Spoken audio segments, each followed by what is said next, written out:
நிறைய பேர் சொல்லுவோம்ல, இந்த அடி மேலே அடின்னு சொல்லுவாங்கல்ல, பிரச்சனை மேலே பிரச்சனை.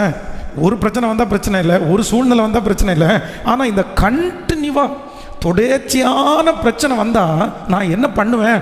இப்போது இந்த இஸ்ரவேலுக்கும் இந்த யூதாவுக்கும் இருக்கிற ஒரு மிகப்பெரிய டாஸ்க் அப்படின்னா, அவங்க கடந்து போகிற முதல் சூழ்நிலை என்ன அப்படின்னு சொன்னால், அவர்கள் சந்தித்தது ஒரு பிரச்சனையை அல்ல, மாறி மாறி கண்டினியூவாக பிரச்சனையை சந்திச்சுட்டே இருக்கிறாங்க. ஆனால் வேதம் நமக்கு சொல்லுகிறது, சரி நீ கண்டினியூவாக அந்த பிரச்சனையை நீ அனுபவிக்கிறதா இருந்தால் உங்களுக்கும் எனக்கும் ஒரு ஆசீர்வாதம் இருக்குது. கர்த்தர் ஆசீர்வதிக்க ஆரம்பிப்பாரே, ஆனால் அந்த ஆசீர்வாதம் ஒரு ஆசீர்வாதமாக அல்ல, அது கண்டினியூவாக ஆசீர்வாதம் வந்து கொண்டே இருக்கும் என்று கர்த்தர் நமக்கு வாக்கு கொடுக்கிறார். நீங்கள் வேதத்தில் யோபுவை வாசிக்க முடியும். யோபு என்ன நடக்குது அப்படின்னு சொன்னால், சத்ரு அவனை பார்க்கிறான். அப்போது ஆண்டவர் கேட்குறாரு, நீ எங்கே சுற்றிட்டு வந்த? என் தாசனாகிய யோபுவின் மேல் கண் வைத்தாயோ அப்படின்னா ஒரு பொறாமையா, எப்படி இவன் ஆண்டவரை ஆராதிக்கலாம் அப்படின்னு பார்த்துட்டே இருக்கும்போது இப்போ ஆண்டவர் அவனை எச்சரிக்கிறார். சரி இல்லை, நீ எனக்கு ஒரு பெர்மிஷன் மட்டும் கொடுங்க, அவன் உங்களை மறுதளிக்கிறானா இல்லையான்னு பார்க்கலாம். இப்போது நல்லா கவனிச்சுக்கோங்க, இந்த பிசாசு இந்த யோபுனுடைய வாழ்க்கையில் ஒரே நாளில் 1 மணி நேரத்தில் அவனை கீழே கொண்டு வரல. என்ன வருது அப்படின்னு சொன்னால், படிப்படியான பிரச்சனை வருது.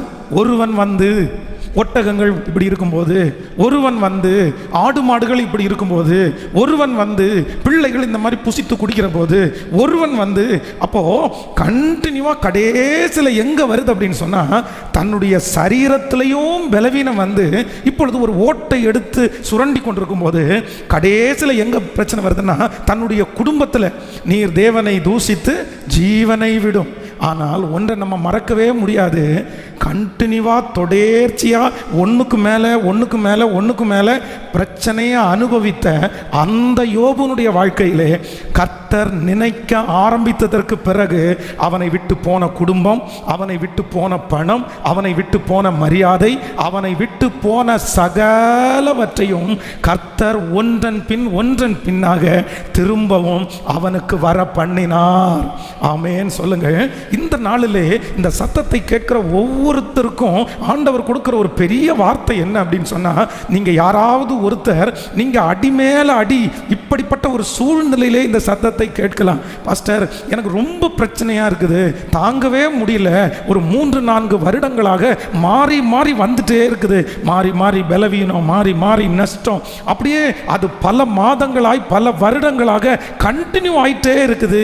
நான் தொடர்ச்சியான பிரச்சனையை பார்க்குறேன். என்னால் கொஞ்சம் ஆசுவாசமாக இருந்தால் நல்லா இருக்கும், நான் கொஞ்சம் ரிலாக்ஸ் ஆனால் நல்லா இருக்கும், எத்தனையை நான் தாங்குவேன், எத்தனையை நான் சுமப்பேன், இது ஒரு முடிவுக்கு வந்தால் நல்லா இருக்கும். இல்லை, ஒரு நன்மையை பெற்று அடுத்து ஒரு தீமை, அடுத்து ஒரு நன்மை, அப்படி வந்தால் கூட நான் சந்திச்சிருவேன். ஆனால் கண்டினியூவாக இதே போல் பிரச்சனையே நான் அனுபவிச்சா நான் என்ன பண்ண முடியும்? நான் நிற்க முடியாதில்ல.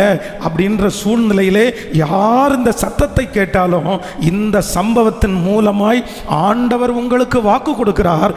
தொடர்ச்சியான பிரச்சனையை, விழுகையை, நஷ்டத்தை பார்த்து கொண்டிருக்கிற நீங்கள் வெகு சீக்கிரத்திலே கர்த்தருக்கு சித்தமானால் இந்த மாதம் முடிகிறதற்குள்ளே, இந்த வருடம் முடிகிறதற்குள்ளே கர்த்தர் உங்களை எப்படி ஆசீர்வதிக்க போறார் என்றால், தொடர்ச்சியான பெருக்கம், தொடர்ச்சியான ஆசீர்வாதம் உங்களுடைய கண்களும் என்னுடைய கண்களும் சீக்கிரமாய் பார்க்க போகிறது.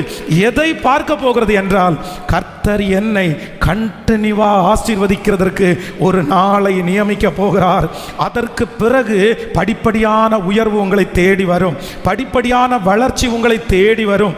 உங்களை விட்டு போன எல்லாமே ஒன்றொன்றாய் கர்த்தர் கடந்து வர பண்ண போகிறார். நம்புறவர்கள் கரங்களை மேல தட்டி கர்த்தருக்கு ஒரு மகிமையை செலுத்தி எல்லாரும் நல்ல கரங்களை தட்டி சொல்லுங்க, நான் நம்புறேன், நான் நம்புறேன், ஸ்தோத்திரம் ஸ்தோத்திரம், எனக்காக அவர் செய்து முடிக்கிறதற்கு வல்லவராய் இருக்கிறார்.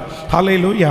கர்த்தருடைய பிள்ளைகளே, நீங்க ஒவ்வொருத்தருடைய வாழ்க்கையிலையும் வேதத்திலே பார்க்கும்போது அவங்களுக்கு சோதனை என்று வரும்போது விட்டு அப்படின்லாம் வர்றதில்லை.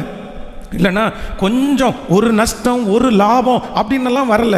கர்த்தர் கர்த்தர் சில நேரத்தில் எப்படி அனுமதிச்சார் அப்படின்னா தொடர்ச்சியாய் அனுமதித்தார். அப்போ நீங்க சோர்ந்து போகக்கூடாதது என்ன அப்படின்னா, அதான் உலகத்தில் சில நேரங்களில் ஒரு பழமொழி சொல்லுவாங்க. என்ன பழமொழி சொல்லுவாங்கன்னா, இந்த அடி மேலே அடிந்துச்சுன்னா அது அம்மியும் நகரும் அப்படின்னு சொல்லுவாங்க. அப்படின்னா பிரச்சனை மேலே பிரச்சனை வந்துச்சு அப்படின்னா யார் நிற்க முடியும், யார் விசுவாசிக்க முடியும், யார் நம்ப முடியும்? நாங்களும் மனுஷன் தானே அப்படின்னு நம்ம நிறைய பேர் சொல்லுவோம். ஆனால் ஆண்டவருடைய பிள்ளைகள் ஒரு தீர்மானம் எடுக்கணும். உங்களுக்கு அடி மேலே அடி வருது அப்படின்னா ஆசீர்வாதத்தின் மேலே ஆசீர்வாதம் உங்களுக்கு வரப்போகுது என்கிறத நீங்கள் கன்ஃபார்ம் பண்ணிக்கிங்க. அதில் நீங்கள் சோர்ந்து போகாதீங்க. ஆபத்து காலத்தில் நீ சோர்ந்து போவாயானால் உன் பலன் குறுகிட்டு அப்படின்னு ஆண்டவர் உங்களுக்கு வாக்கு கொடுக்கிறார். ஒரு தேவனுடைய பிள்ளை கர்த்தரிடத்தில் வாங்க வேண்டிய பலன் என்ன அப்படின்னு சொன்னால், ஆண்டவரே எங்களுக்கு பாடுகள் மேலே பாடுகள் வரும்போது எங்களுக்கு கிருபையாக இருப்பீராக. நீங்கள் இரண்டாவது வேதத்தில் ஒரு மனுஷனை நம்ம வாசிக்க முடியும். ஈசாக்கை குறித்து வாசிக்கலாம். கவனிங்க, நீங்கள் வாசிக்க வேண்டாம். இப்போ ஈசாக்குக்கு என்ன நடக்குது அப்படின்னு சொன்னால், அவனுடைய முதல்ல அவன் சந்திக்கிறது என்னன்னா ஒரு பஞ்சத்தை சந்திக்கிறான். தன்னுடைய ஊரில் இருக்க முடியாமல் ஒரு பஞ்சத்தை சந்திக்கிறான். இந்த பஞ்சத்தை அவன் சந்திக்கும் போது சரி இந்த பஞ்சத்திலேருந்து நம்ம விடுதலை ஆயிடலாமே அப்படின்னு நினச்சி ஏசேக்கு என்கிற இடத்துல போய் அங்கே தன்னுடைய தகப்பனார் தோண்டி வைத்த, அப்படின்னா தன்னால் இப்பொழுது புதிய துறவு தோண்ட முடியல, எங்கே தண்ணி இருக்குன்ற ஐடியா இல்லை, இது ஒரு பெரிய போராட்டமாக போயிட்டு இருக்குது. அப்போது அவனுக்கு ஒரு ஆசுவாசப்படுத்துறதுக்காக என்ன யோசிக்கிறான் அப்படின்னு சொன்னால், சரி நம்ம அப்பா தோன்றுனது தான் இருக்குல்ல, அதை தூர்வாரி அதை திரும்பவும் நம்ம கட்டலாம் அப்படின்ற ஒரு முடிவுக்கு ஏசேக்கில் தன்னுடைய தகப்பனார் தோண்டின துறவை அவன் தோண்டுகிறான். தோண்டி எல்லாம் முடிச்சு தண்ணீரை பார்த்த உடனே அந்த ஊரில் இருக்கிற ஜனங்கள் அவனோட வாக்குவாதம் பண்ணினார்கள். என்ன நீங்க வந்திருக்கிற, எப்படி நீங்க வருவ, யாருடைய அது, நீ எப்படி எடுக்கலாம், அவனோட வாக்குவாதம் பண்ணின உடனே சரி இதுவும் போச்சா, சரி பரவாயில்ல, மனசை தளர விட வேண்டாம், அடுத்த ஒரு முயற்சி எடுப்போம். அதற்கு பிறகு சித்னா என்கிற இடத்துல போய் மறுபடியும் ஒரு துறவை தோண்டி அங்க தண்ணீரை பார்த்த உடனே மறுபடியும் அவர்கள் வாக்குவாதம் பண்ண வருகிறார்கள். உடனே இதுவும் போச்சா. அப்போ இந்த ஜெபத்தில் இருக்கிறவங்க நீங்க யாராவது ஒருத்தர் இந்த வார்த்தையே அடிக்கடி நீங்க சொல்லலாம். பாஸ்டர், நான் அவ்வளவு சீக்கிரமாய் சோர்ந்து போகிறவன் அல்ல, அவ்வளவு சீக்கிரமா மனசை தளர விடுகிறவன் அல்ல, நான் எப்பவுமே ஒரு விஷயம் நடந்துச்சு அப்படின்னு சொன்னா சரி பரவாயில்ல இது நன்மைக்கு அப்படின்னு நான் உட்கார்ந்துட மாட்டேன், அடுத்து உடனே ட்ரை பண்ணுவேன். ஆனா இத்தனை ஆண்டுகள் என்னுடைய வாழ்க்கையிலே ட்ரை பண்ணி நான் இந்த ஈசாக்கை போல தோற்று போனது தான் மிச்சம். இப்போ சில வாரங்கள் கர்த்தருடைய வார்த்தையை கேட்கும்போது இனி முயற்சி எடுக்கவே கூடாது, இனி இந்த மாதிரி பண்ணவே கூடாது அப்படின்னு நான் நினைப்பேன். ஆனால் ஏதோ ஒரு வார்த்தை பேசும்போது உற்சாகப்பட்டு சரி திரும்பவும் ஒரு டைம் முயற்சி எடுத்து பார்க்கலாம். இப்படி நான் எடுத்த முயற்சி 1 இல்லை 2 இல்லை, ஆயிரக்கணக்கான முயற்சியை நான் எடுத்திருக்கிறேன். ஆனால் இன்னைக்கு இந்த சத்தத்தை கேட்கும்போது கூட நான் எல்லா முயற்சியிலையும் தோற்று போய் நீங்கள் வந்திருக்கலாம். ஆனால் நான் நம்புகிறேன் அடுத்ததாக ஈசாக்கு ஏசேக்கில் தோற்று சித்னாவில் தோத்துட்டாச்சு. கர்த்தர் அடுத்தது ஒரு ரகபோத்தை கர்த்தர் கொடுத்தார். அதிலே இடம் உண்டாக்கினார், அதிலே கர்த்தர் ஒரு வாசலை திறந்தார், அதிலே சத்துருக்களோடு கர்த்தர் ஒப்புரவாக கர்த்தர் செய்தார். அதோட முடிஞ்சு போகல, தனக்கு எதிராய் வந்தவர்கள் தங்களிடத்தில் சமாதானம் பேசி அப்படியே திரும்பி போகும்போது அவங்க அந்த வழியில போறாங்க. இந்த வழியில ஈசாக்குனுடைய வேலைக்காரர் என்ன சொல்றாங்க தெரியுமா, மறுபடியும் நாங்கள் ஒரு துறவை தோண்டினோம், அதிலே தண்ணீரை கண்டோம் என்று அவர்கள் சொன்னது போல நான் நம்புகிறேன். இந்த சத்தத்தை கேட்கிற கர்த்தருடைய பிள்ளையே, நீங்க சோர்ந்து போகாதீங்க. நீங்கள் இதுவரையிலும் முயற்சி எடுத்து அப்படியே மனசே விட்டு போய் வளர்ச்சி எனக்குரியது அல்லையோ, உயர்வு எனக்குரியது அல்லையோ, எத்தனை இடத்துல நான் விழுந்து போவேன், கண்டினியூவா எல்லாத்துலயும் இந்த அடி வந்துச்சுன்னா நான் எப்படி நிற்பேன்னு நீங்க இன்றைக்கு ஏமாற்றத்தோடு இந்த சத்தத்தை கேட்கலாம். ஆனா ஆண்டவர் உங்களுக்காகவே கர்த்தர் பேசுகிறார், உனக்காகவே கர்த்தர் பேசுகிறார். என்ன சொல்றார் அப்படின்னா, தொடர்ச்சியாக தோல்வியை சந்திக்கிற நீங்கள் வெகு சீக்கிரத்திலே தொடர்ச்சியாக ஆசீர்வாதத்தையும் நன்மையும் உங்களுடைய கண்கள் காண போகிறது. நல்ல கரங்களை தட்டி நம்புறவங்க என்னுடைய கண்கள் தொடர்ச்சியாக தோல்வியை பார்த்த நான் தொடர்ச்சியாய் கண்டினியூவாய் ஆண்டவர் என்னை வெற்றி சிறக்க பண்ண போகிறார். ஆண்டவர் ஆசீர்வதிக்க ஆரம்பித்து விட்டால் நான் நம்புறேன் உன்னோட நிப்பாட்ட மாட்டாரு, அப்படியே கண்டினியூவா வந்துட்டே இருக்கும். ஹல்லேலூயா. நீங்க ஒருவேளை ரட்சிக்கப்பட்டா மட்டும் போதும்னு நீங்க நினைச்சிருப்பீங்க, அந்த ரட்சிப்புக்காக நிறைய ஜெபம் பண்ணியிருப்பீங்க, நிறைய பிரயாசம் எடுத்திருப்பீங்க. ஆனா அது உங்களுக்கு ரொம்ப தூரமா இருக்கலாம். ஆனா நான் நம்புறேன் ஆண்டவர் ஒரு கிரியை செய்ய ஆரம்பிக்க போகிறார். அவ்வளவுதான். அவங்க கணவனா ரட்சிக்கப்பட போகிறார், உன்னுடைய பிள்ளைகள் ரட்சிக்கப்பட போகிறார்கள், மனைவி ரட்சிக்கப்பட போகிறார்கள். ரட்சிப்பு மட்டுமல்ல, அடுத்தது அவங்க கையில பைபிளை தூக்க போறாங்க. அதற்கு பிறகு அவர்கள் ஊழியக்காரர்களாய் மாற போகிறார்கள். அதற்கு பிறகு அவர்கள் உங்களை ஆண்டவருக்கு நேரா நடத்த போறாங்க.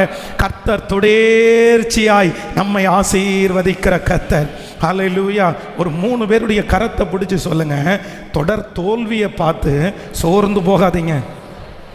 தொடர்ச்சியான ஒரு வெற்றி, தொடர் வெற்றியை கர்த்தர் உங்களுக்கு வைத்திருக்கிறார். சொல்லுங்க, ஒரு 3 பேருடைய கரத்தை பிடிச்சு எல்லாரும் சொல்லுங்க, தொடர் தோல்வியை பார்த்து சோர்ந்து போக வேண்டாம், கர்த்தர் நமக்கு தொடர் வெற்றியை கர்த்தர் வைத்திருக்கிறார். எத்தனை பேர் நம்புகிறீர்கள்? கைகளை அசைத்து ஒரு ஹல்லேலூயா சொல்லலாம். ஆரம்ப ஊழியத்தில் ஒரு இந்த சபை வளராமல் ஒரு 10 பேர் 15 பேர் அப்படி சர்ச்சில் இருக்கும்போது ஒரு நாள் ரொம்ப வருத்தமாகி ஒரு நாள் ஒரு நல்ல ஒரு வளர்ந்த திருச்சபை பாஸ்டரை பார்க்கறதுக்காக கடந்து போனேன். அப்போ அவர்கிட்ட ஜெபிக்கிறதுக்காக தான் போனேன். அவள் ஜெபிக்கும்போது முடித்த உடனே அவர்கிட்ட சொன்னேன், பாஸ்டர் நான் நிறைய முயற்சி எடுக்கிறேன், ஊழியத்தினுடைய வளர்ச்சிக்காக நிறைய பாடுபடுறேன், அதிகாலையில் ஜெபம் வச்சுருக்குறோம், இந்த மாதிரி நிறைய ஒர்க் பண்ணுறோம், பட் நான் எதிர்பார்த்த வளர்ச்சியை பார்க்கவே முடியல, எங்கே போனாலும் தோல்வி தான் வருது. இந்த வாரம் ஒரு 2 பேர் புதுசாக வந்துட்டாங்க அப்படின்னு நினச்சா அடுத்த வாரம் ஒரு 4 பேராகவே வெளியே போயிடுறாங்க, என்னால் ஒன்றுமே பண்ண முடியல. ஒருவேளை நான் சூஸ் பண்ண அந்த ஏரியா தப்பாக இருக்கா, இல்லை இடத்த மாற்றணுமா, இல்லை வேறு என்ன பண்ணணும் அப்படின்னு யோசிக்கும் போது அவர் ஒரு வார்த்தை சொன்னார், பென்ஸ் ஒரு 100 பேரை ஆதாயப்படுத்துகிற வரைக்கும் ஒரு பாதையில் நீ கடந்து போகணும், அதற்கு பிறகு 300 பேரை ஆதாயப்படுத்தும் போது ஒரு பாதையில் கடந்து போகணும், அதற்கு பிறகு 1000 பேரை ஆதாயப்படுத்தும் போது ஒரு சூழ்நிலை இருக்கும், இந்த 1000 ஒருவன் 1000 பேரை துரத்துவான். இந்த 1000ன்ற ஒரு நம்பரை நீங்கள் பார்த்துட்டீங்கன்னா அதுக்கப்புறம் நீங்கள் ஒன்றும் யோசிக்க வேண்டாம். நீங்க ஜபத்திலையும் போதிக்கிறதுலையும் நீங்க தரிச்சிருந்தா போதும், அடுத்து அந்த ஊழியத்தை நடத்துறதுக்கு உங்க கீழே ஆண்டவர் ஆட்களை தருவாரு, அது பாட்டுக்கு அதுக்கப்புறம் வளர்ந்துட்டே இருக்கும் அப்படின்னு சொன்னாரு. அன்றைக்கு அவர் சொன்னது எனக்கு பெருசாக புரியல. ஆனால் இப்போ நான் நம்புகிறேன், உண்மையிலே ஆண்டவருடைய பிள்ளைகளே, இந்த சூழ்நிலையில் நான் விசுவாசிக்கிறேன், அந்த 1000 பேரை எப்பொழுது சந்தித்தோமோ அப்பொழுதிலிருந்து கர்த்தர் தொடர்ச்சியான அப்படியே வளர்ச்சியை கர்த்தர் தந்து கொண்டே இருக்கிறார். இன்னும் வருகை வரைக்கும் ஆண்டவர் தருவார் என்று நான் நம்புகிறேன். அதனால நான் நம்புறேன், உங்க ஒவ்வொருத்தருக்கும் ஒன்று இருக்க போகுது. கர்த்தர் உங்களை எப்படி ஆசீர்வதிக்க போறாருன்னா, தொடர்ச்சியான நன்மையை நீங்கள் காண போகிறீர்கள். கண்டினியூவான ஒரு நன்மை உங்களை தேடி வரப்போகிறது. விசுவாசிக்கிறீங்களா இல்லையா? அதனால உங்களுடைய மனம் நீங்க தோற்று போகும்போது ஒவ்வொரு டைம் சொல்லுங்க, எத்தனைய தாங்குவேன் நான் அப்படின்னு கேட்காதீங்க, எத்தனைய நான் சகிப்பேன் அப்படின்னு கேட்காதீங்க, நான் எத்தனையை பார்க்க போகிறேன், கர்த்தர் எனக்கு எத்தனையை கொடுக்க போகிறார், கர்த்தர் எனக்கு எவ்வளவு செய்ய போகிறார், அவர் எனக்காக ஆயத்தம் பண்ணி வைத்திருக்கிறது ஒன்றல்ல இரண்டல்ல, என் ஜீவனுள்ள நாட்கள் எல்லாம் நன்மையும் கிருபையும் என்னை தொடரும். நான் ஆயுசை கேட்டால் எனக்கு தீர்க்க ஆயுசை கொடுக்கிற நல்ல கர்த்தர். கரங்களை தட்டி நான் நம்புகிறேன். Thank you Jesus. Thank you Jesus. Hallelujah. So இந்த சம்பவம் நமக்கு கற்றுக் கொடுக்குற முதல் ஆசீர்வாதம் என்ன அப்படின்னா, தொடர்ச்சியான தோல்வியில் ஆண்டவர் அதற்கு பிறகு கண்டினியூவான ஒரு வெற்றியை கற்று தந்தார். இரண்டாவதாக இன்னொன்று கூட வாசிக்க போகிறோம், எடுத்துக்கொள்ளலாம். அந்த அதிகாரத்தினுடைய எடுத்துக்கொள்ளலாமா? நீங்கள் 2 ராஜாக்கள் 3ஆம் அதிகாரத்தில் நீங்கள் 3ஆம் அதிகாரம் 3வது வசனத்தை வாசிக்கலாமா? 2 ராஜாக்கள் 3ஆம் அதிகாரம் 3வது வசனத்தை, என்றாலும் இஸ்ரவேலை பாவம் செய்ய பண்ணின நேபாத்தின் குமாரனாகிய யெரொபெயாமின் பாவங்களை அவன் விட்டு நீங்காமல் அவைகளிலே சிக்கி கொண்டு இருந்தான். இதை நீங்கள் ரொம்ப கவனமாக கவனிக்கணும். என்ன எல்லாரும் பாருங்க. இப்போ இரண்டாவது இங்கே என்ன சம்பவம் நடக்குது அப்படின்னு சொன்னால், ஆண்டவர் இந்த ராஜாவை பார்த்து என்ன சொல்கிறார் அப்படின்னு சொன்னால், நீங்கள் எனக்கு உன் மேலே எனக்கு பிரியம் இல்லை, என்னுடைய மகன் யோசபாத்தின் முகத்தை நான் பார்க்காதிருந்தால் உங்ககிட்ட நான் பேசியிருக்கவே மாட்டேன். அப்படின்னா இந்த இடத்துல இஸ்ரவேல் ராஜாவாகிய யோராம் என்கிற இந்த ராஜாவை ஆண்டவருக்கு பிடிக்கல. ஆண்டவருக்கு வந்து விரும்பலை. நீ வந்து நின்னதுனால நான் உனக்கு ஒன்றும் செய்யலை, என் பையன் யோசபாத்து வந்து நின்னதுனால நான் செய்கிறேன். ஏன் ஆண்டவருக்கு இவன் மேலே இவ்வளோ பெரிய கோபம்? எதுக்கு ஆண்டவர்? பிரச்சனை யாருக்கு? பிரச்சனை யோசபாத்து ராஜாவுக்கா இல்லை வந்து யோராமுக்கா? கேட்கல. இப்போ பிரச்சனை வந்து யோராமுக்கு தான் பிரச்சனை. யோராமுக்கு தான் பண பற்றாக்குறை, யோராமுக்கு தான் வருமானம் நின்று போயிட்டு. ஆனால் யோசபாத் ராஜா நல்லா தான் இருக்கிறாரு. ஆனால் இந்த யோராம் வந்து யோசபாத் ராஜாவை கூப்பிட்டுட்டு யுத்தத்துக்கு புறப்படுறாரு. இப்போ ஆண்டவர் என்ன சொல்றாரு அப்படின்னு சொன்னால், நீ வந்திருந்தா நான் செய்ய மாட்டேன், ஆனால் என் மகன் யோசபாத் வந்ததுனால நான் செய்கிறேன். உன் மேலே என்ன அப்படி ஆண்டவருக்கு ஒரு கோபம்? ஏன் ஆண்டவர் அவன் மேலே கோபம்? வேற எதுவுமே இல்லை. இந்த யோராமுனுடைய தகப்பனார் தாத்தா யார் அப்படின்னா யெரொபெயாம். இந்த யெரொபெயாம் யாரு? இஸ்ரவேல் நாடு இரண்டாக பிரியும் போது அதுல ஒரு கூட்டத்தில் இருந்த ராஜா தான் இந்த ராஜா. இந்த யெரொபெயாமுக்கு என்ன ஆண்டவர் சொன்னார் அப்படின்னா, அவன் வந்து ராஜ வம்சத்தை சேர்ந்தவன் அல்ல. தூரத்தில் இருக்கும்போது ஒரு சால்வை எடுத்துட்டு வந்து அதை 10 துண்டா கிழிச்சு அவனுடைய கையில கொடுத்து, எப்பா இனி உன் கையில 10 ராஜ்யங்கள் இருக்கும், நான் உனக்கு செஞ்சுட்டேன் அப்படின்னு ஆண்டவர் சொல்லிடுவார். ஆனா இந்த யெரொபெயாம் என்ன பண்ணுவாருன்னா, அதை நம்ப மாட்டார். நம்பாம 2 கன்று குட்டிகளை அவர் செய்வார். 2 கன்று குட்டிகளை செஞ்சு ஒன்ன எருசலேமிலையும் இன்னொன்னு யூதேயாவிலையும் 2 இடத்துல வச்சிருவார். ஏன் அப்படின்னு சொன்னா, ஒருவேளை இந்த ஜனங்கள் வந்து என்னுடைய ராஜ்யத்தில் இல்லாம அடுத்த ராஜ்யத்திற்கு போயிடக்கூடாதுன்றதுக்காக தனக்குள்ளே ஜனங்களை வச்சுக்கிறதுக்கு மனசு அப்படின்னா மாமிச பிரகாரமா யோசிச்சு ஒரு முடிவெடுத்து அவிசுவாசப்பட்டார். கர்த்தருடைய வார்த்தையை அவர் வந்து விசுவாசிக்கவே இல்லை.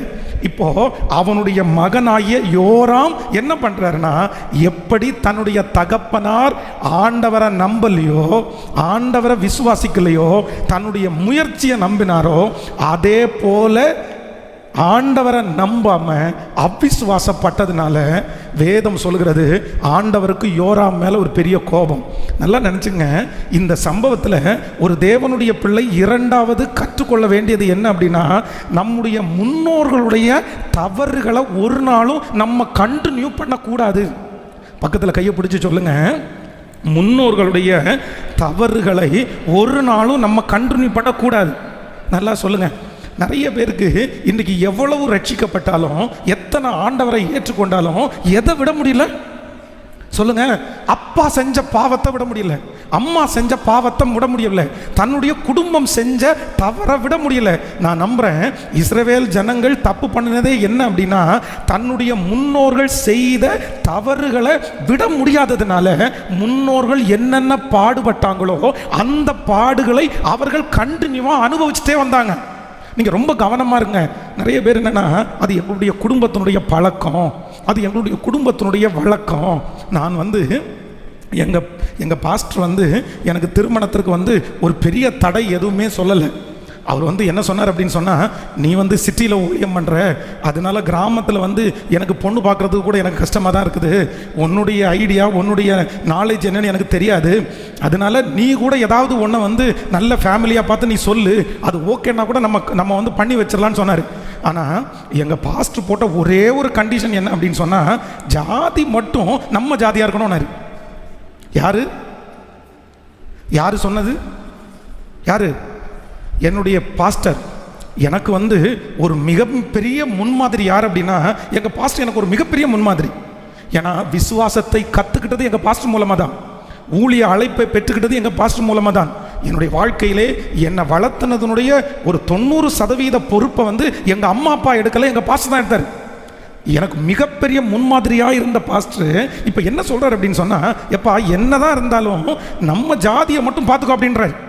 ஆனால் எனக்கு ஒரு வெளிப்பாடு இருந்துச்சு, இல்லை நம்ம எல்லாத்துலேயுமே மாறிட்டோம், நம்ம எல்லாத்தையும் விட்டுட்டு வந்தோம், அப்பா அம்மா சொந்தம் நண்பர்கள் இது எல்லாமே விக்கிரக ஆராதனைக்காரர்களாக இருக்கிறதுனால இதுக்கும் அதுக்கும் சம்பந்தம் இல்லைன்னு எல்லாத்தையும் விட்டுட்டு வந்தவங்க இந்த ஜாதின்ற ஒன்றை வச்சு நம்ம எப்படி மறுபடியும் அப்படி போகிறது? ஆண்டவர் என்ன ஜாதி பார்க்குறாரா? ஆண்டவருக்கு வந்து யூதன் என்றும் இல்லை, கேட்கல, யூதன் என்றும் இல்லை, கிரேக்கன் என்றும் இல்லை, ஆண் என்றும் இல்லை, பெண் என்றும் இல்லை. அவருடைய சமூகத்தில் எல்லாரும் எப்படி இருக்கிறோம்? உயர்ந்தவன் என்றும் இல்லை, தாழ்ந்தவன் என்றும் இல்லை, படித்தவன் என்றும் இல்லை, பணக்காரன் என்றும் இல்லை, எல்லாருமே சமமா ஆண்டவர் பார்க்கிறார்.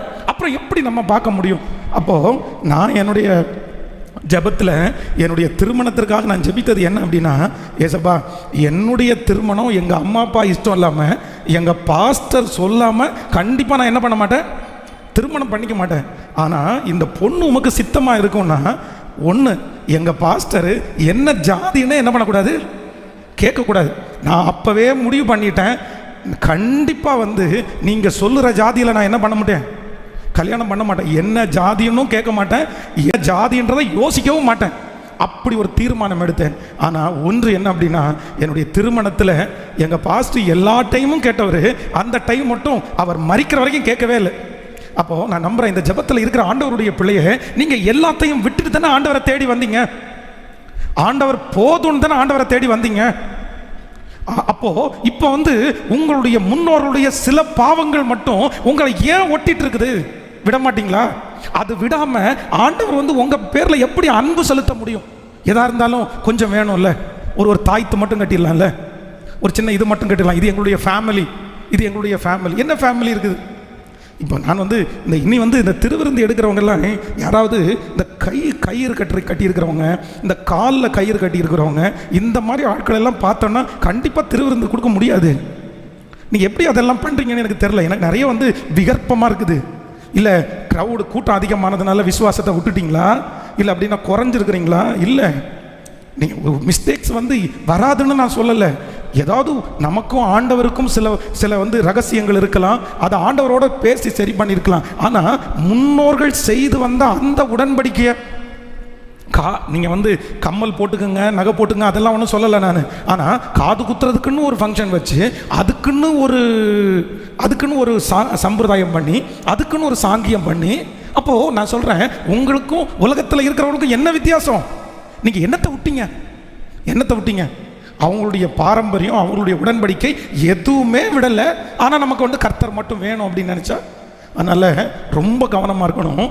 முன்னோர்கள் செய்த தவறுகள் உங்களுக்கு இருக்குமானால், ஒரு ஃபேமிலியில் வந்து தீராத வியாதி வந்துகிட்டே இருந்துச்சு. அப்போ நான் அவங்கள்ட்ட போய் ஜோம் பண்ணும்போது எனக்கு என்னமோ அவங்க வட்டி கொடுக்குறாங்க அப்படின்ற மாதிரி எனக்கு ஒரு தோணிடுச்சு. அப்போது நான் அவங்கள்ட்ட கேட்டேன், பிரதர் நீங்கள் வந்து இந்த வட்டிக்கு கொடுக்குற பழக்கம் உங்களுக்கு இருக்கா அப்படின்னு கேட்டேன். அப்போ அவர் என்ன சொன்னார் அப்படின்னு சொன்னால், பாசி எனக்கு மட்டும் இல்லை, என் தாத்தாவுக்கு இருந்துன்னு சொன்னார். எதுக்கு? எனக்கு மட்டும் இல்லை, எங்கள் தாத்தா வம்சத்திலிருந்து நாங்கள் வந்து வட்டி கொடுத்துட்டு தான் இருக்கிறோம் அப்படின்னு. அப்போ நான் சொன்னேன், வேண்டாம், வட்டி வந்து கர்த்தருக்கு பிரியம் இல்லாத ஒன்று. உங்களுக்கு எத்தனையோ பிஸ்னஸ் இருக்குது, ஆண்டவர் உங்களை ஆசீர்வதிக்கிறதுக்கு வல்லவராக இருக்கிறாரு, அதை விட்டுருங்க அப்படின்னு. உடனே அவர் கேட்டார், இத்தனை வருஷமாக பரம்பரையாக செய்து வர்றதை எப்படி பாஸ்டர் விட முடியும்? அப்போ நான் சொன்னேன், இத்தனை வருஷமாக கண்டினியூ ஆகிற வியாதியை எப்படி எடுத்து போட முடியும்? ஹலோ, அந்த கோவம் மட்டும் கொஞ்சம் ஓட்டிகிட்டு இருக்கோம்ல, என்னதான் இருந்தாலும் அந்த கடைசியில் அது மட்டும் வந்து நின்றும்ல. ஏன் அப்படின்னா, அது எங்கள் அம்மாவுடைய கேரக்டரு, எங்கள் அப்பாவுடைய கேரக்டரு. நான் மாற்ற மாட்டேன். நான் உங்களுக்கு ஓப்பனாக உங்களுக்கு சொல்கிறேன், ஆண்டவருடைய பிள்ளைகளே, பொதுவாக வந்து எனக்கு வந்து என்னுடைய அம்மாவுடைய குணங்கள் வந்து ஒரு சிலதெல்லாம் இருந்துட்டுருந்துச்சு. எங்கள் அம்மா எப்படி அப்படின்னு சொன்னால், அவங்க வந்து எங்கள் அப்பா வந்து ரொம்ப சாஃப்டாக பேசுவார். யாரையுமே அவ்வளோ ஈஸியாக வந்து எங்கள் தகப்பனார் வந்து கடிஞ்சுக்கிட்டோ கண்டிப்பாவோ இல்லைனா மனசு நோகடிக்கிறது மாதிரியோ எங்கள் அப்பா பேச மாட்டார். யாரையுமே, ஒரு பாஸ்டர் வர்றது அவருக்கு பிடிக்காது, ஜெபம் பண்ணுறது பிடிக்காது. ஆனால் கூட எங்கள் பாஸ்டர் என்ன சொல்லுவார் அப்படின்னு சொன்னால், சரி நான் வேணா போயிடுறேன் அப்படின்னு போயிடுவாரே தவிர அவரை கடினமாக பேச மாட்டார். ஆனால் எங்கள் அம்மா அப்படி கிடையாது. எங்கள் அம்மா என்ன பண்ணுவாங்கன்னா, கொஞ்சம் ஷார்ப்பாக பேசிடுவாங்க. அந்த வார்த்தை வந்து ரொம்ப அப்படியே ஊண்டிங் ஆகிற மாதிரி இருக்கும், அப்படியே செத்துடலான்னு தோணும். எங்கள் அப்பா வந்து ரொம்ப பலசாலி, அப்படிலாம் அவ்வளோ சீக்கிரமாக எல்லாம் வந்து சாவே நல்ல வார்த்தையெல்லாம் சொல்ல மாட்டார். எத்தனையோ பிரச்சனையை பார்த்தார். ஆனால் எங்கள் அம்மா பேசுகிற வார்த்தையை கேட்டு அவ்வளோ பெரிய பாட்டில் தூக்கிட்டு போயிட்டார். இல்லை, நான் இனி இந்த உலகத்தில் உயிரோடு இருக்க மாட்டேன், நான் செத்துருவேன்னு சொல்லிட்டு பாட்டில் தூக்கிட்டு போயிட்டார். அப்படின்னா எங்கள் ஊரில் எல்லாம் வந்து பார்த்திங்கன்னா சாகிறதுக்கு வந்து ஆசிட் குடிப்பாங்க, இந்த ரப்பர் மரத்துக்கு ஊற்றுற ஆசிட். அதெல்லாம் குடித்த ஒரு 4 நிமிஷத்தில் உடம்பில் இருக்கிற எல்லா அவயவங்களும் அப்படியே ஒன்றொன்னா வந்து அழிஞ்சிட்டே இருக்கும், அது செத்துரும். நான் எல்லாம் கண் கூட பார்த்துருக்குறேன், அந்த ஆசிட் கொடுக்குறவங்க சாகிறது. அப்படியே வயிற்றில் இருக்கிற ஒவ்வொரு பாட்டாக வெளியில் வாமிட்டு வரது கூட நான் பார்த்துருக்குறேன். அவ்வளோ வீரியம் நிறைஞ்சது. எங்கள் அப்பா டப்பாவை தூக்கிட்டு போயிட்டார். எங்கள் அம்மா பேசின உடனே அவருக்கு தாங்கலை. எத்தனையோ பேர் நாங்கள் பிடிச்சி நிறுத்துகிறோம், நாங்கள் 5 பிள்ளைகளும் அழுகிறோம். எங்கள் அப்பாவுக்கு வந்து இல்லை, இப்படி பேசினதுக்கு அப்புறம் நான் ஏன் உயிரோடு இருக்கணும் அப்படின்னு சொல்லிட்டு முடிவு எடுத்துட்டேன். அப்போது எங்கள் அக்கா, என்னுடைய மூத்த அக்கா வந்து நல்லா ஜெபம் பண்ணுறவள். எங்கள் அப்பாவுக்கு அவங்கள ரொம்ப பிடிக்கும். அவள் வந்து பின்னாடியே கிட்டத்தட்ட 1 கிலோமீட்டர் போனான். 1 கிலோமீட்டர் பின்னாடியே ஓடி ரோட்டில் எங்கள் அப்பாவுடைய 2 காலையும் கட்டி பிடிச்சி, எனக்கு நீங்கள் வேணும், நீங்கள் உங்கள் கையினால் தான் நான் கல்யாணம் பண்ணிக்கணும், எனக்கு யாருக்காக உயிரோடு இல்லையோ எனக்காக இருங்க, நீங்கள் ஒரு நாள் கூட என்னை அடித்ததில்லை அப்படின்னு சொல்லி எப்படியோ எங்கள் அப்பா வந்து மனசை மாற்றி அப்புறம் கூட்டிகிட்டு வந்தார். இன்றைக்கி அவருக்கு 82 வயசு ஆக போது உயிரோடு இருக்கிறார்.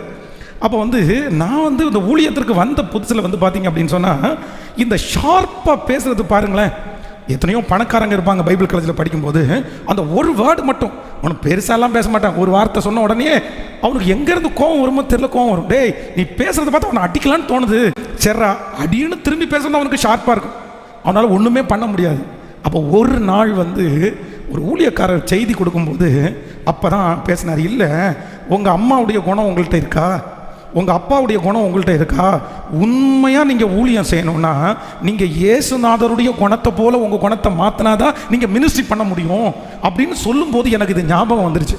அப்போ ஜெபம் பண்ணினேன், ஒவ்வொரு நாள் ஆண்டவரே எனக்கு ஒரு கிருபையை தாங்க, யார்கிட்டையும் நான் என்ன பண்ணிடக்கூடாது சொல்லுங்கள், மனசு உடையிறது மாதிரி பேசிடக்கூடாது ஆண்டவரே, இந்த ஷார்ப்பாக பேசுகிற என்னுடைய வாயினுடைய வார்த்தை கூர்மையாக போய் குத்தி கிழிச்சு அவங்களையே செத்துடலான்ற முடிவுக்கு கொண்டு வந்துடக்கூடாது அப்படின்னு நான் அறிக்கை செய்து ஜெபம் பண்ணேன். ஆமேன்னு சொல்லுங்கள். என்ன நிறைய பேர் யோசிக்கிறீங்க, அது உங்கள் முகத்தை பார்த்தா எனக்கு என்ன தோணுது அப்படின்னா, நீங்கள் ஜெபம் பண்ணீங்க, நாங்கள் நிறைய பேர் அப்படி தானே இருக்கிறோன்ற மாதிரி இருக்குது. நிறைய பேருக்கு இது அதை நிறைய பேர் பெருமையாக வேற சொல்லிக்கிறாங்க, எனக்கு யார் குணம், எனக்கு எங்கள் அப்பா குணம், எனக்கு எங்கள் அம்மா குணம், அந்த அந்த ஒன்றும் இல்லாத அந்த குணத்தை வச்சுட்டு பாரு அவங்க அப்பா மாரி மூக்கில் கோவம் வருது பாரு. ஆமாம், இது ஒரு பெரிய பெருமை. உங்கள் பிள்ளைக்கு நாளைக்கு கின்னஸ் ரெக்கார்ட் கொடுக்க போகிறாங்க. ஆமாம், பிள்ளைக்கு முன்னாடி வச்சு அது அது இது வரைக்கும் பேசக்கூட கற்றுக்காது, 5 வயசு தான் ஆயிருக்கும். அந்த பிள்ளை கோவப்படும் போது அந்த அம்மா என்ன சொல்லுவாங்க தெரியுமா, பாரு அவங்க அப்பனை மாதிரியே பண்ணுது பாரு, அவங்க அம்மா மாதிரியே பண்ணுது பாரு. இது ஒரு பெருமை இல்லை உங்களுக்கு? அவங்க அப்பா பாரு பைபிள் வாசிக்கிறது பாரு, சர்ச்சுக்கு போகுது பாரு, ஊழியம் செய்து பாரு அப்படின்னு சொல்கிறது பெருமை. இதுவா பெருமை? அப்போ ரொம்ப கவனமாக இருக்கணும். இந்த அதிகாரத்தில் நம்ம கற்றுக்கொள்கிறது என்ன அப்படின்னு சொன்னால், நம்முடைய முன்னோருடைய சுபாவங்கள் நமக்கு இருக்குமானால் ஆண்டவர் நம்மை ஆசீர்வதிக்க, சத்தமாக சொல்லுங்கள், இன்றைக்கே தூக்கி போட்டுருங்க, இன்றைக்கே எடுத்து போடுங்க. அந்த அந்த 25 வருஷத்துக்கு முன்னாடி ஊருக்கு வரும்போது கொண்டு வந்தீங்களா அந்த ரெங்கு பெட்டி, அதை திறந்து பாருங்கள். அதில் உங்கள் அப்பாவுடைய உங்கள் அம்மாவுடைய ஏதாவது ஒன்றை பத்திரப்படுத்தி வச்சுருப்பீங்க அப்படின்னு சொன்னால், அதை முதல்ல வந்து அது விக்கிரகமாக இருக்கும்னா, அது ஆண்டவருக்கு பிரியமில்லாத காரியமாக இருக்கும்னா முதல்ல எடுத்து போடுங்க. ஆனால் இவ்வளவு நாலேஜ் வந்ததற்கு பிற்பாடு இப்போ கூட நிறைய பேர் ஜாதகத்தை வச்சு அலைஞ்சிட்டு இருக்கிறவங்க இருக்காங்கல்ல. ஹலோ, நிறைய பேருடைய கையில் ஜாதகம் இருக்குது, எதுக்குன்னு தெரில. ஆமாம், தன்னுடைய எதிர்காலத்தையே குறித்து தெரியாத ஒருத்தன்கிட்ட போய் உங்களுடைய எதிர்காலத்திற்காக கையை நீட்டி என் எதிர்காலம் என்னன்னு கேட்கறது முட்டாள்தனமா இல்லை? ஒரு உண்மையான ஒரு திருச்சபை என்ன கூடன்னா, திருச்சபைக்குள்ள ஜாதி இருக்கக்கூடாதுங்க, திருச்சபைக்குள்ள உயர்ந்தவன் தாழ்ந்தவன் இருக்கக்கூடாதுங்க, படித்தவன் ஏழைன்னு இருக்க பணக்காரன் இருக்கக்கூடாதுங்க, ஏழை பணக்காரங்கன்னு இருக்கக்கூடாதுங்க. திருச்சபைன்றது எப்படி இருக்கணும் தெரியுமா? கிறிஸ்துவுக்குள்ளாக நம்ம எல்லாரும் என்னவா இருக்கிறோம் சொல்லுங்க, சத்தமாக சொல்லுங்க, சமமானவங்க, சமமானவங்க.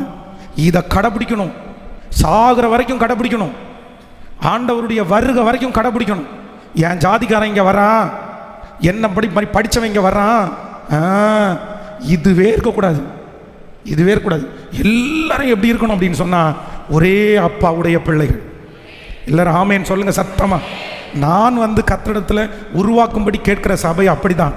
எப்படிப்பட்ட சபையை நான் கேட்குறேன் அப்படின்னா, நீங்கள் எல்லாரும் ஒன்றா இருக்கணும், எல்லாரும் ஒரே குடும்பமாக இருக்கணும், ஒரு தாய் பிள்ளையை போல இருக்கணும்னு தான் நான் விரும்புகிறேன்.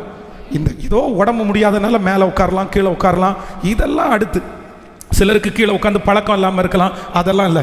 எல்லாரையும் நம்ம எப்படி தான் நினைக்க போகிறோம்னா, சமமாய் நினைக்க போகிறோம். ஹல்லேலூயா. சீக்கிரமாய் டைம் இல்லை, உங்களுக்கு இதை சொல்லி முடிக்கணும். வேகமாய் ஒரு 3-4 வசனத்தை மட்டும் வாசிப்போம். ஆதியாகமம் 12ஆம் அதிகாரத்தினுடைய 12வது 13வது வசனத்தை வாசிக்கலாமா?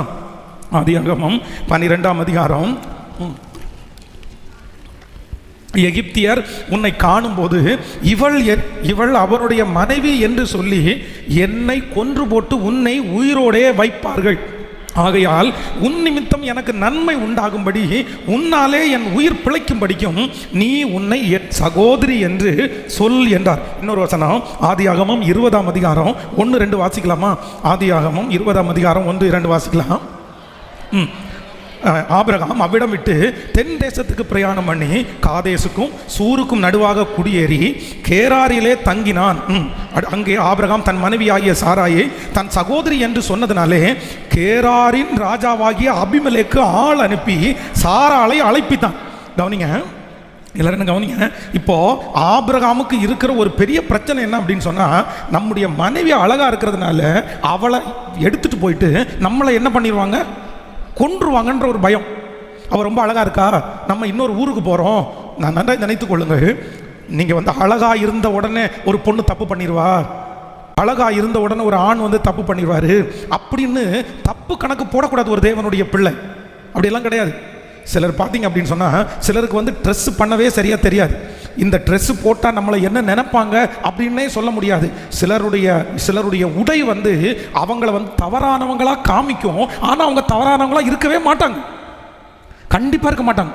அவங்க இன்னைக்கு ட்ரெஸ் கோடை பார்த்தா சிலருக்கு அப்படி இருக்கும், இவங்க தப்பானவங்களா இருப்பாங்களான்னு. இல்லை, அதுக்கு தான் ஒரு சிஸ்டர் ஒரு பிரதர் ட்ரெஸ் பண்ணும்போது ரொம்ப கவனமாக இருக்கணும் அப்படின்னு சொல்கிறது.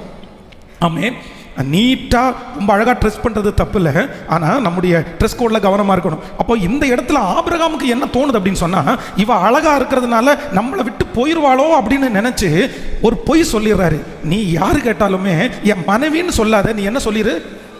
நான் நம்புகிறேன், ஆண்டவர் கொடுத்த ஒன்றை நீங்கள் மாற்றி சொல்ல வேண்டிய அவசியம் இல்லை, பொய் சொல்ல வேண்டிய அவசியம். கர்த்தர் உங்கள் கையிலே அந்த பொறுப்பை ராஜ்யத்தை கொடுப்பாரானால் நீங்க உண்மையை மட்டும் சொல்லுங்க, உங்களை யாரும் அந்த இடத்துல இருந்து தூக்கி போட முடியாது. இப்போ ஒரு இடத்துல சொல்லிட்டாரு, ஃபர்ஸ்ட் ஒரு இடத்துல சொல்றாரு எகிப்திலே இந்த மாதிரி சொன்னோன்னா பார்வோன் கூப்பிடுறாரு. இரண்டாவது ஒரு இடத்துல சொல்றாரு, எங்க சொல்றாருன்னா அபிமெலேக்கு கேராரூர்லே சொல்றாரு. இப்போ அப்பாவுக்கு தான் இந்த பிரச்சனைனா அடுத்து மகனுக்கு வருது பாருங்களேன். வாசிங்க, ஆதியாகமம் 26ஆம் அதிகாரத்தில் 7வது வசனத்தை வாசிக்கலாமா? ஆதியாகமம் 26ஆம் அதிகாரம் 7வது வசனம் வாசிங்க. அவ்விடத்து மனிதர்கள் அவன் மனைவியை குறித்து விசாரித்த போது, இவள் என் சகோதரி என்றான். ரெபேக்காள் பார்வைக்கு அழகுள்ளவானபடியால் அவ்விடத்து மனிதர்கள் அவள் நிமித்தம் தன்னை கொல்லுவார்கள் என்று எண்ணி அவளை தன் மனைவி என்று சொல்ல பயந்தான். இப்போ ஃபர்ஸ்ட் யார் மிஸ்டேக் பண்ணது? அப்பாவுக்கு என்ன சந்தேகம்? ஹலோ சொல்லுங்க, சத்தமா சொல்லுங்க. அப்பாவுக்கு என்ன சந்தேகம்? மனைவி அழகா இருக்கிறதுனால நம்மளை விட்டு ஒருத்தன் தூக்கி எடுத்துட்டு போயிட்டு நம்மளை கொன்றுவானோன்னு அர்த்தம். இப்போ அப்பாவுடைய அதே சந்தேகத்தின் ஆவி இப்ப யாருக்கு வருது? ஈசாக்குக்கு ரெபேக்காளை கொடுத்தது அவனே பிடிச்சுக்கிட்டாரா, கர்த்தர் கொடுத்தாரா? ரெபேக்காளை யார் கொடுத்தது? கர்த்தர் கொடுத்த ரெபேக்காளை பாதுகாக்கிறதுக்கு கர்த்தருக்கு தெரியுமா? கேட்கல. இப்போ இடையில பிசாசு புகுந்துட்டான், அப்பாவுடைய கேரக்டர் வருது. இவளும் பார்க்கறதுக்கு ரொம்ப அழகா இருக்காரு, நம்ம அப்பா ஏற்கனவே அம்மாவை சந்தேகப்பட்டாரு, அதே மாதிரி இவளை பிடிச்சிட்டு போய் என்ன கொன்றுவாங்களோ அப்படின்னு நினைச்சு போட்டு சொல்லி, அம்மா போற பக்கம்லாம் நீ என்ன சொல்லிடு சகோதரின்று. இப்போ அந்த பொய் நாவி இங்கே வந்துருச்சா? இப்போ ஆபிரகாம், ஈசாக்கு, யாக்கோபு விட்டு வச்சாரா? அதே பொய் யாருக்கு வருது? எங்க போனாலும் பொய் சொல்ற வேலை யாருக்கு தான்? யாக்கோபு. இப்போ அடுத்து யார் வரா? யோசேப். இந்த யோசேப்பு மட்டும் என்ன பண்ணிட்டான் அப்படின்னா, இல்ல இது வம்சமா குடும்பமா பாட்டம் பூட்டம் காலத்திலிருந்து இந்த பொய்யின் ஆவி நம்மளை துரத்திட்டே வருது. நம்ம அம்மா அப்பா நம்முடைய முன்னோர்கள் எங்கெல்லாம் பயப்படுறாங்களோ அங்கெல்லாம் பொய் சொல்றாங்க. பட் நம்ம பயப்படும் போது பொய் சொல்லக்கூடாது, அதை நம்ம முறியடிக்கணும்னு அவர் ஒரு விஷயம் பண்றாரு பாருங்க. நீங்க ஆதியாகமம் 46ஆம் அதிகாரத்தில் 31வது வசனத்திலிருந்து வாசிக்கலாமா? ஆதியாகமம் 46ஆம் அதிகாரம் 31. பின்பு யோசேப்பு தன் சகோதரரையும் தன் தகப்பனுடைய குடும்பத்தாரையும் நோக்கி, நான் பார்வோனிடத்திற்கு போய் கானான் தேசத்திலிருந்து என் சகோதரரும் என் தகப்பன் குடும்பத்தாரும் என்னிடத்தில் வந்திருக்கிறார்கள். அவர்கள் மேய்ப்பர்கள், ஆடு மாடுகளை மேய்க்கிறது அவர்களுடைய தொழில். அவர்கள் தங்கள் ஆடு மாடுகளையும் தங்களுக்கு உண்டான எல்லாவற்றையும் கொண்டு வந்தார்கள் என்று அவர்களுக்கு சொல்லுகிறேன். பார்வோன் உங்களை அழைத்து உங்கள் தொழில் என்ன என்று கேட்டால் நீங்கள் கோசேன் நாட்டிலே குடியிருக்கும்படி அவனை நோக்கி, எங்கள் பிதாக்களைப் போல உமது அடியார்களாகிய நாங்களும் எங்கள் சிறு வயது முதல் இதுவரைக்கும் மேய்ப்பர்களாய் இருக்கிறோம் என்று சொல்லுங்கள். மேய்ப்பர்கள் எல்லாரும் எகிப்தியர்களுக்கு அருவருப்பாய், மேய்ப்பர்கள் எல்லாரும் எகிப்தியர்களுக்கு, இன்னொரு டைம், மேய்ப்பர்கள் எல்லாரும் எகிப்தியர்களுக்கு. இப்போ நல்லா கவனிச்சுக்குங்க, எகிப்திலே இருக்கிற ஜனங்களுக்கெல்லாம் இருக்கும் ஒரு பெரிய அருவருப்பு. என்ன அப்படின்னா, மேய்ப்பன் வேலையை பார்க்குறவங்கள அவங்களுக்கு என்ன பண்ணாது? பிடிக்காது. அவங்கள பார்த்தாலே அருவருப்பாங்க. அவங்க பக்கத்தில் உட்காந்து சாப்பிட மாட்டாங்க. அவங்கள்ட்ட தண்ணி வாங்கி குடிக்க மாட்டாங்க. இப்போ நல்லா நினச்சிக்கோங்க, நீங்கள் ஒரு இடத்துல ஹெல்ப்புக்காக போகிறீங்க, ஒரு உதவிக்காக போகிறீங்க. உதவிக்காக போகிற அந்த நபர் பெரிய நபர், அந்த நபருக்கு ஒன்றும் பிடிக்காது. நீங்கள் வெள்ளையும் போட்டால் பிடிக்காதுன்னு வச்சுக்கோங்களேன். ஒயிட் போட்டு போனால் பிடிக்காது அப்படின்னு உங்களுக்கு தெரிஞ்சிருச்சு. நீங்கள் என்ன பண்ணுவீங்க? நீங்கள் என்ன பண்ணுவீங்க? கலர் போட்டு போவோம்.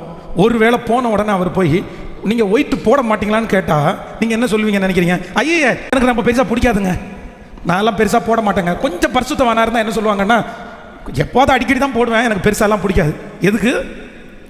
இப்போ யோசேப்புக்கு ஒன்று தெரியும், நம்முடைய பாட்டம் பூட்டம் காலத்தில் இருந்து பயந்துட்டாங்கன்னா நம்ம ஆட்கள் என்ன சொல்லுவாங்க? பொய் சொல்லுவாங்க. இப்போ பார்வோனுக்கு ஆடு மேய்க்கிறவங்களை என்ன பண்ணாது? பிடிக்காது. ஆனால் யோசேப்பு என்ன பண்ணுறான் தெரியுமா? போய் பார்வோனுக்கு முன்னாடி சொல்கிறான், எங்கள் அப்பாவும் எங்கள் குடும்பம் எல்லாருமே வந்திருக்கிறாங்க, அவங்களுக்கு என்ன தொழில் அப்படின்னு சொன்னால், சிறு வயது முதலே என்ன தொழில்? ஆடு மேய்க்கிற தொழில். அது சொன்னது மட்டும் இல்லாமல் தன்னுடைய அண்ணன் தம்பி 3 பேரை வெளியே கூட்டிகிட்டு போய், இதை பாரா, உங்கள் அப்பா போய் சொல்லியிருக்கலாம், தாத்தா போய் சொல்லியிருக்கலாம், பூட்டம் போய் சொல்லியிருக்கலாம், ஆனால் நீ என்ன பண்ணக்கூடாது? ராஜா உங்களை கூப்பிட்டு நீங்கள் என்ன வேலை செய்கிறீங்கன்னு கேட்கும்போது நீ என்ன சொல்லணும்? கேட்கல. அதுவும் அவன் சொல்லும்போது சொல்கிறான், ஆடு மேய்க்கிறேன்னு மட்டும் சொல்லாதீங்க, எங்கேருந்து? எங்கள் வம்சமா எங்களுக்கு என்ன தொழில் தான். அப்போது முறியடித்தது யார் தெரியுமா? இந்த யோசேப்பு. இல்லை, நான் இதை கண்டினியூ பண்ண மாட்டேன், எங்கள் தகப்பனார் பண்ணின மிஸ்டேக்கை, என் தாயார் செய்த மிஸ்டேக்கை இனி என்னுடைய அடுத்த சன்னதி தொடராதபடிக்கு நான் இதோடு என்ன பண்ணிடுவேன் அப்படின்னு சொன்னால், சரி பண்ணிடுவேன். எனக்கு ரொம்ப கஷ்டமாக இருக்குது. இந்த ஜாதி இதெல்லாம் ஒளிஞ்சிருச்சுன்னு நினச்சேன். கடந்த நாட்களை பாருங்களேன், இந்த ஆணவ கொலை அப்படின்னு ஒரு கொலை, அந்த தாழ்த்தப்பட்ட ஜாதியில் இருக்கிற ஒரு பையன் உயர்ந்த ஜாதியில் இருக்கிற ஒரு பொண்ணை நேசிச்சான் அப்படின்றதுக்காக ஒரு 6-7 பேர் போய் நடு ரோட்டில் அவனை வெட்டி கொண்டுட்டாங்க. ஒரு உயிர். அவனை கேட்கறதுக்கு யாருமே இல்லை, கேஸை பெருசாக ஸ்ட்ராங் பண்ணவே இல்லை. எவ்வளோ வருத்தமாக இருக்கும் தெரியுமா? எவ்வளோ வருத்தமாக இருக்கும். அதனால் நான் அதை மட்டும் சொல்லலை, இந்த ஜெபத்தில் இருக்கிற யாருக்காவது ஒருத்தருக்கு உங்கள் அம்மாவுடைய உங்கள் அப்பாவுடைய ஒரு கெட்ட சுபாவத்தை, முன்னோருடைய கெட்ட சுபாவத்தை நீங்கள் கண்டினியூ பண்ணுறவங்களா இருப்பீங்க அப்படின்னு சொன்னால் தயவுசெய்து ஒப்பு கொடுங்க. எனக்கு எங்கள் ஃபேமிலியினுடைய அது வேணாம் ஆண்டவரே, எனக்கு உங்கள் குணம் எனக்குள்ளே இருந்தால் போதும், நீங்கள் எதிர்பார்க்கறது எனக்குள்ளே இருந்தால் போதும். ஆமேன் சொல்லுங்கள். ஆமேன். கைகளை உயர்த்தி ஒரு ஹல்லேலூயா சொல்லலாம். ஸோ அப்படியே எழுப்பி நில்லுங்க, டைம் முடிஞ்சிருச்சு. நான் உங்களுக்கு ஒரு 3வது காரியத்தை நான் அப்படியே சொல்லிடுறேன். Thank you Jesus. நீங்கள் 1 ராஜாக்களின் புஸ்தகம் 2 ராஜாக்களின் புஸ்தகம் 4ஆம் அதிகாரம் 1வது வசனத்திலிருந்து வாசிப்பீர்களே. ஆனால் தீர்க்கதரிசிகளுடைய புத்திரில் ஒருவனுடைய மனைவியாக இருந்த ஒரு ஸ்திரீ எலிசாவை பார்த்து, உமது அடியான் கர்த்தருக்கு பயந்து நடந்தான் என்பதை நீர் அறிவி. கடன் கொடுத்தவன் இப்பொழுது என் 2 குமாரரையும் தனக்கு அடிமையாக்கி கொள்ள வந்தான். கவனிங்க ஆண்டவருடைய பிள்ளைகளே, 3வது இந்த சம்பவத்தில் என்ன அப்படின்னு சொன்னால், நீங்கள் வாசிக்கும்போது 2 ராஜாக்கள் 3ஆம் அதிகாரத்தில் நீங்கள் வாசிப்பீர்களே, ஆனால் வேதம் சொல்கிறது அவர்களுக்கு எல்லாம் முடிந்த ஒரு சூழ்நிலை. அப்படின்னா அவ்வளோதான், இனி 3 ராஜாக்களும் மரணம் அடைய போகிற ஒரு சூழ்நிலை. ஆனால் ஆண்டவர் என்ன பண்ணுறாரு அப்படின்னா, அவர்கள் முடிந்ததிலிருந்து பத்தாது அப்படின்னு நினச்சதிலிருந்து கர்த்தர் அவர்களை பெருக பண்ணுறதுக்கு வல்லவராக இருந்தார். ஆமேன் சொல்லுங்கள். ஸோ 2 காரியத்தை நம்ம விளக்கமாக பார்த்தோம். ஒருவேளை உங்களுக்கு டைம் இருக்குமே, ஆனால் நீங்கள் வீட்டில் போயிட்டு 2வது ஆராதனையில் கொஞ்சம் டைம் எனக்கு நிறைய இருக்கும், அதனால் இந்த முழு செய்தியையும் நாங்கள் கொடுப்போம். அதனால் இந்த செய்தியை மட்டும் யூடியூப்பில் நீங்கள் வந்து ஃபுல்லாக நீங்கள் கேளுங்க, அது உங்களுக்கு ரொம்ப ஆசீர்வாதமாக இருக்கும். காற்றையும் காண மாட்டாய், மழையையும் பார்க்க மாட்டாய், ஆனாலும் இந்த பள்ளத்தாக்கு இது கர்த்தரின் பார்வைக்கு அற்ப காரியம். அல்லேலூயா. இந்த 3 சூழ்நிலைகளையும் நமக்கு மேற்கொள்வதற்கு பலன் கொடுக்கிற கர்த்தர் நம்மோடே கூட இருக்கிறார். இது கர்த்தரின் பார்வைக்கு அற்ப காரியம். இது கர்த்தரின் பார்வைக்கு அற்ப அற்ப காரியம். எல்லாரும் கண்களை மூடி கைகளை உயர்த்தி கர்த்தரை நோக்கி பார்க்கலாம். Thank you Jesus. நீர் எனக்கு இட்ட ஆணையை நிறைவேற்றுகிற கர்த்தர். நீர் எனக்கு இட்ட ஆணையை நிறைவேற்றுகிற கர்த்தர். நீர் எனக்கு இட்ட ஆணையை நிறைவேற்றுகிற கர்த்தர். கைகளை உயர்த்தி, இது கர்த்தரின் பார்வைக்கு அற்ப காரியம். இது கர்த்தரின் பார்வைக்கு அற்ப காரியம். சொல்லுங்க, கைகளை மேல உயர்த்தி சொல்லுங்க, இது கர்த்தரின் பார்வைக்கு அற்ப காரியம். இது கர்த்தரின் பார்வைக்கு அற்ப காரியம். ஹல்லேலூயா. நன்மை செய்ய ஒருவர் உண்டு, நித்தம் செய்ய எனக்கு உண்டு. நன்மை செய்ய ஒருவர் உண்டு, நித்தம் செய்ய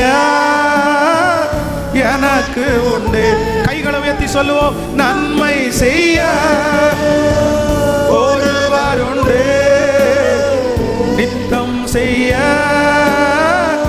எனக்கு உண்டு. காத்திருப்பேன் காத்திருப்பேன், அவர் பொறுத்திருப்பேன், அவர் மேல் நம்பிக்கை வைப்பேன், காரியம் சொல்லு.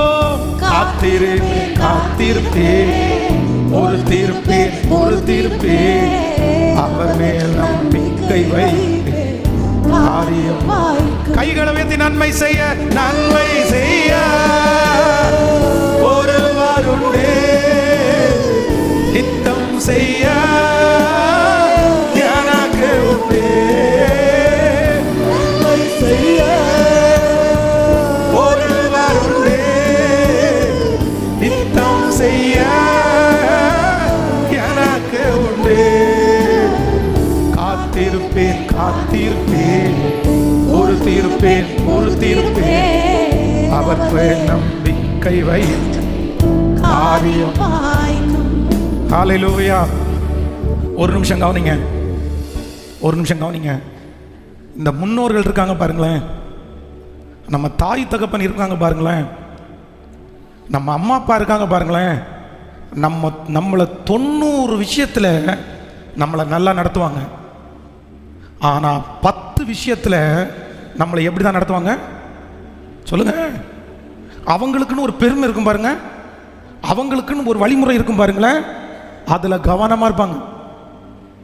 ஆனால் நீங்கள் ரொம்ப ஜாக்கிரதையாக இருக்கணும். அதுக்கு அடிபணிஞ்சிங்கன்னா பாதிக்கப்படுறது யார் தான் சொல்லுங்க. ரொம்ப கவனமாக இருக்கணும், ரொம்ப கவனமாக இருக்கணும். ஏன்னா அவங்க வளர்ந்த வளர்ப்பப்படி, அவங்களுடைய முன்னோர்கள் அவர்களுக்கு போதிச்சது அப்படி, அதை கண்டினியூ பண்ணுவாங்க. அதை நமக்கும் ஸ்ப்ரெட் பண்ணணும்னு நினைப்பாங்க. பிதாக்கள் நாட்டின பூர்வ எல்லைக்குறியை மாற்றாதே. பரிசுத்தவான்களையோ நல்ல ஊழியர்களையோ அப்படி நான் சொல்லலை. ஆனால் அம்மா அப்பா சில நேரத்தில் 90 நல்லது நம்மளை கைட் பண்ணாலும் 10 நம்மளை எப்படி தான் கைட் பண்ணுவாங்க. நம்ம குடும்பம் மானண்டா, குடும்ப ரோசண்டா, நம்ம ஊர் பஞ்சாயத்துரா, சொந்தக்காரங்க என்னடா நினைப்பாங்க, அவங்க மூஞ்சியை நான் எப்படா முழிப்பேன். ரொம்ப ஜாக்கிரதை. இதில் இது எங்கே பார்த்து தெரியுமா, இந்த குழந்தை பிறக்கும்போது இருக்குல்ல, குழந்தை பிறக்கும்போது கல்யாணம், மரண வீடு, இதில் ஒரு உண்மையான விசுவாசியினுடைய கேரக்டரை எங்கே கண்டுபிடிச்சிடலாம் தெரியுமா? ஃபஸ்ட்டு கல்யாணத்தில் கண்டுபிடிச்சிடலாங்க. நீங்கள் எவ்வளோ தூரம் ஆண்டவரை நேசிக்கிறீங்கன்றதை கல்யாணத்தில் கண்டுபிடிச்சிடலாம். இங்கே சர்ச்சுக்கு வரும்போது பிச்சைக்காரியை விட மோசமாக வருவாங்க. கல்யாணத்துக்கு போகும்போது பார்த்தீங்கன்னா எங்கே எவ்வளோ அந்த நகையெல்லாம் எங்கே தான் இருக்குமோ தெரியல, எங்கே இருக்குமோ அத்தனையும் போட்டுட்டு, ஏமா நீ இத்தனையை வச்சுட்டாமா இந்த பஞ்ச வேஷம் போட்ட அப்படின்றது மாதிரி இருக்கும். கல்யாணத்துக்கு ஐயோ ஆளை பிடிக்கவே முடியாது. எப்படி கல்யாணத்தில் பார்க்கலாம். ரெண்டாவது எங்கே பார்க்கலாம் தெரியுமா? இந்த மரண வீடு வருது பாருங்களா, துக்க வீடு. உண்மையாக விசுவாசி யாருன்னு அப்போ தான் தெரியும், அப்போ தான் கண்டுபிடிக்கலாம். சிலரை ஐயோ என்ன மாதிரிலாம் இருக்காங்க. அப்போது ஆண்டவருடைய பிள்ளைகள் வேஷமெல்லாம் தரிச்சிடக்கூடாது, வேஷமெல்லாம் தரிச்சிடக்கூடாது. அப்படியே நீங்கள் அப்படியே வளருங்க, பிள்ளைகளுக்கும் அப்படி கற்றுக் கொடு. எங்கள் அம்மா கல்யாணத்தில் கண்டிப்பாக வரதட்சணை வாங்கி ஆகணும்டா அப்படின்ட்டாங்க. அதுக்கு ஒரு ஒரு ஒரு பழமொழி ஒன்று சொன்னாங்க பார்த்தீங்களா, நீ வாங்கினேன்னா உன் ஊழியத்துக்கு தேவைப்படும்ப்பா, நீ ஒன்று நமக்கு ஒன்று கொடுக்க வேண்டாம். யாருக்காமா? என்ன பொண்ணு பார்த்து வச்சிருக்கீங்கன்னு கேட்டால் ஒரு ஸ்கார்பியோ காரும் 7 லட்சம் ரூபாய் ரொக்கமாமா. ஏமா இது உனக்கு தப்பா தெரியலையாம்மா அப்படின்னு கேட்டால், ஏன்பா உங்கள் அக்காவுக்கு 4 லட்சம் கொடுத்தோம், இன்னொரு அக்காவுக்கு 7 லட்சம் கொடுத்தோம், ஏன் கொடுத்ததை வாங்க வேண்டாமான்றாங்க. எப்படி? ஆனால் நான் வந்து என்னமோ எனக்கு சின்ன வயசுல எடுத்த 2 தீர்மானம், என் திருமணத்தில் மட்டும் ஒரு ரூபா வரதட்சணை வாங்க மாட்டேன், கல்யாண செலவு புதற்கொண்டு நான் தான் பண்ணணும், என்ன அப்படி நம்புங்கன்னு ஜெபம் பண்ணேன். 2வது ஜாதியே பார்க்க மாட்டேன் ஆண்டவரே, அடுத்து நானா என் பொண்ணு பார்க்க மாட்டேன் ஆண்டவரே அப்படின்னெல்லாம் ஒரு சில ரூல்ஸ் எல்லாம் வச்சுருந்தேன். நான் சொல்லிட்டேன், இதை பாருங்கம்மா, உங்களுடைய வார்த்தை எத்தனையோ நான் கேட்டிருக்கிறேன், ஆனால் கண்டிப்பாக இதெல்லாம் என்ன பண்ண மாட்டேன். உடனே எங்கள் அம்மா என்ன சொன்னாங்க தெரியுமா, என்ன பொழைக்க தெரியாதவன் நாங்கள். ஆமாம், இன்னொருத்தருடைய 7 லட்சத்தை வாங்கி பிழைக்கணுமாம்மா, நான் பிழைக்க தெரியாதானாம்மா, நீ என்ன வேணான்னு சொல்லிட்டு போம்மா, அதில் முடியவே முடியாது. நான் நம்புகிறேன், என்னத்தில் ஆண்டவர் குறை வச்சுட்டாருன்னு நினைக்கிறீங்க? எதில் குறை வச்சாரு? கல்யாண டைம் வந்து உண்மையிலே கடினமான பாதை, எப்படி முடிப்பேன்னு தெரில. ஆனால் அந்தந்த டைமுக்கு கர்த்தர் கிருபையாய் தேவைகளை எல்லாம் ஆச்சரியமாய் கர்த்தர் சந்திச்சார். ஆண்டவர் இன்னைக்கு வரைக்கும் வெட்கப்படுத்தவே விடலை, இன்னொருத்தருடைய கையை அந்த விடவே இல்லை. அதனால் ரொம்ப கவனமாக இருங்க, ரொம்ப கவனமாக இருங்க. நீங்கள் வந்து நல்ல விஷயங்களை கர்த்தர் உங்களுக்கு கிருபையாய் தருவார். இந்த பெரியவங்களையெல்லாம் அன்பாய் கேட்குறேன், உங்களை கண்டிப்பாக நான் ரொம்ப நேசிக்கிறேன், நீங்கள் எனக்கு ரொம்ப பெரிய சொத்து. ஆனால் இந்த உபதேசம் இருக்குது பாருங்களேன், இந்த தேவையில்லாத இந்த மாதிரி காரியம் இருக்குது, தயவு செய்து அடுத்த ஜெனரேஷனுக்குள்ளே நீங்கள் புகுத்துறதை கொஞ்சம் ஸ்டாப் பண்ணிடுங்க. தயவு செய்து கொஞ்சமாவது மாறுங்க. பிள்ளைகளையும் அப்படியே வளர்த்து விட்டுறாதீங்க. உங்களை மாதிரியே அந்த ஜாதியை பார்க்குறது, இதை பார்க்குறது, அதை பார்க்குறதுன்னு சொல்லி வளர்த்து விடாதீங்க. அவங்க ஸ்பிரிச்சுவலில் கொஞ்சம் இன்ட்ரெஸ்ட்டாக அப்படி போகிறாங்களா, அந்த சாங்கியம் சம்பிரதாயத்தை எல்லாத்தையுமே தயவு செய்து ஒரு மூட்டை கட்டி ஒரு வாரத்தில் போட்டுட்டு கர்த்தருக்கு ஏற்றது மாதிரி உங்கள் பிள்ளைகளை வழி நடத்துங்க. அது உங்களுக்கு ரொம்ப நல்லா இருக்கும்னு நான் நம்புகிறேன். ஆமேன்னு சொல்லுங்கள்.